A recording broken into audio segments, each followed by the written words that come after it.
이번 시간에는 평화통일정책자문회의, 평통이라고 얘기합니다.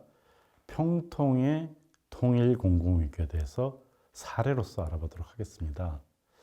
우리가 이제 통일공공외교를 얘기를 하고 있습니다. 근데 여기서 평통의 역할이 뭔가, 그리고 평통이 해외에서 재외동포와 같이 하는 통일공공외교는 뭐가 있는가, 이런 부분들을 이번 시간에 알아보려고 합니다. 우리가 통일공공외교 이렇게 얘기했을 때 한국의 통일 환경을 우호적으로 조성하기 위해서 수행하는 공공외교다, 이렇게 얘기할 수가 있겠습니다. 그러니까 우리가 통일공공외교라고 할 때는 일반적으로 전통적 의미에 있어서의 외교에 있어서 통일은 주변국 정부의 이해와 지지를 획득하기 위한 것이다, 이렇게 얘기할 수 있다면, 통일공공외교는 주변국 정부뿐만 아니라 국민들의 이해와 지지도 획득하기 위한 외교다, 이렇게 얘기할 수 있는 것이죠. 그러니까 기본적으로는 정책국 공공외교의 일부로서 정부 간의 지지, 이해를 목표로 하고 있습니다만은, 또한 국민들, 인플루언서들에 대한 이해와 지지를 획득하기 위한 것이 통일공공외교다. 그러다 보니까 통일공공외교는 문화공공외교, 지식공공외교도 같이 하게 되면서 정책공공외교로 대표적 사례로 나와 있습니다. 그러면은 민주평화통일자문위원회, 평통이라고 하는 것이 뭐냐? 많은 분들이 모르실 것 같습니다. 근데 대한민국 헌법 92조에 나와 있는데요.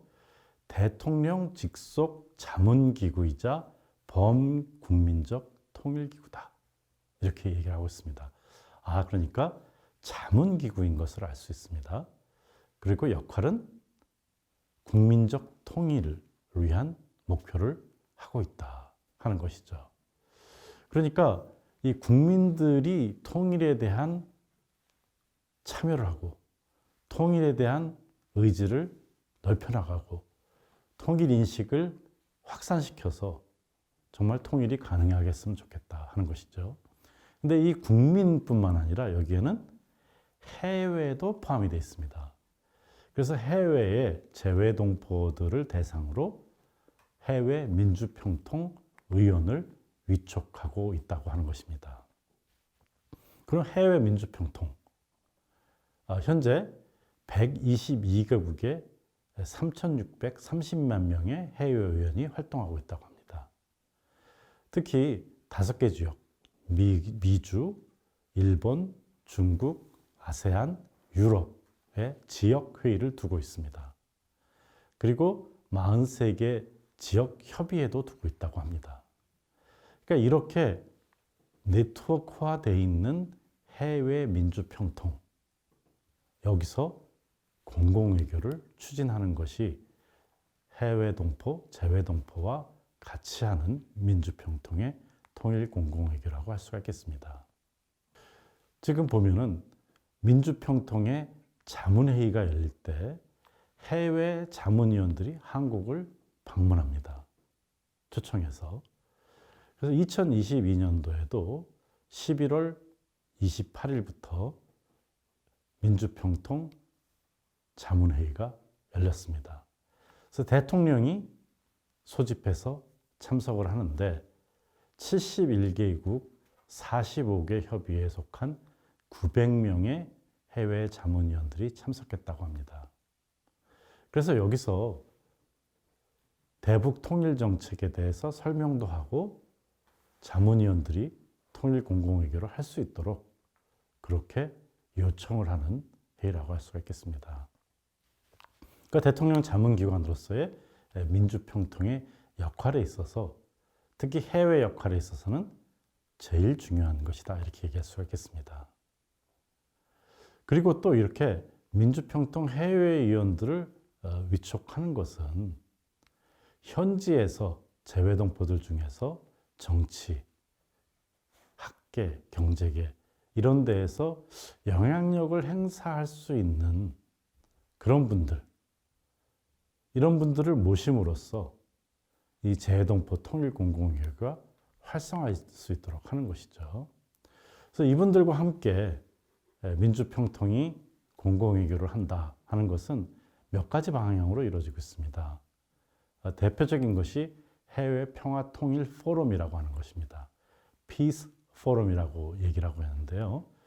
국제사회에서 평화 통일에 대한 지지, 협력 이런 것을 조성하기 위해서 단순하게 재외동포뿐만 아니라 현지의 한반도 관련 인사들과 네트워크를 구축한다. 그러니까 우리가 정책 공공외교에서 하는, 통일 공공외교에서 하는 역할을 민주평통도 하고 있다는 점이죠. 그래서 해외 주요 지역에서 개최를 하고 있다 하는 점입니다. 또 이런 차원에서 정책 강연회도 하고 있습니다. 이 정책 강연회는 재외동포를 대상으로 하기도 하고 또는 해당 국가들의 일반 인플루언서들을 대상으로도 하고 있습니다. 그래서 이렇게 다양한 강연회를 통해서 인식을 시키는 것이라고 할 수 있고요. 또는 차세대 통일 공공외교관이라는 것을 육성하는 사업을 하고 있습니다. 그러니까 젊은 재외동포 차세대들이 통일에 대한 관심을 갖도록 하고 그럼으로써 앞으로 통일에 좀 기여할 수 있었으면 좋겠다 하는 것이죠. 그래서 퀴즈 프로그램 같은 통일 골든벨, 어떻게 보면 지식 공공외교 영역이라고 할 수 있겠죠. 해외 차세대들에게 통일 아카데미, 이것도 어떻게 보면 지식 공공외교 차원이라고 할 수 있는데 이런 것을 통해서 통일 공공외교관을 육성한다 하는 점입니다. 또 통일 공공외교 대사라는 것을 명예직으로 만들어서 운영하고 있습니다. 그래서 통일 한국의 미래 비전을 알린다 해서 2014년부터 글로벌 통일 공공외교 대사를 위촉해서 운영을 하고 있고요. 어떻게 보면 공공외교를 하는 젊은 개인들, 민간 외교 사절단들이라고 할 수 있는데 여기에 통일에 대한 부분이 좀 더 강조가 된 것이다 하는 것이고요.